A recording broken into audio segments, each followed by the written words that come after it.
Nelson Mandela was famous, but it wasn't always that way. And therein lies a story told tonight by Michelle Miller. In 1984, most Americans had never heard of Nelson Mandela. The South African government has not responded to our demands favorably. Political activist Randall Robinson was on a mission to change that.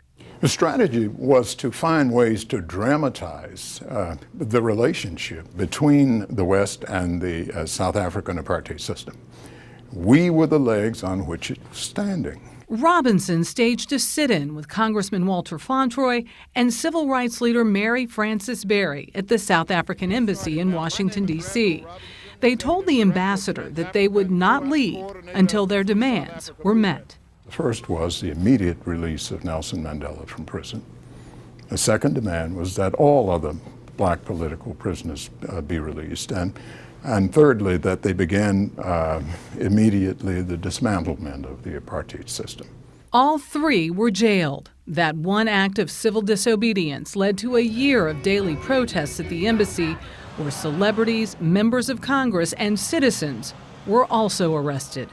We put 5,000 people in jail at the embassy, and that drove the headlines. Free South Africa! The movement pressured politicians to act. On this vote, And in 1986, Congress overrode President Reagan's veto and imposed trade sanctions against South Africa. U.S. businesses were forced to divest, costing the regime over $350 million that year alone. 4 years later, Mandela was free.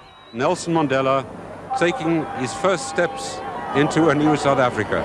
Robinson says Mandela's public persona was the same as his private one.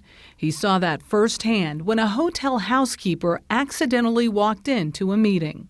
The moment that she walked into the room, he stood up. Because a gentleman stands when a lady comes into the room. His sense of courtesy, it was genuine.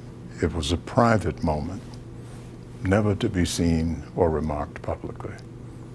It told me something about the man.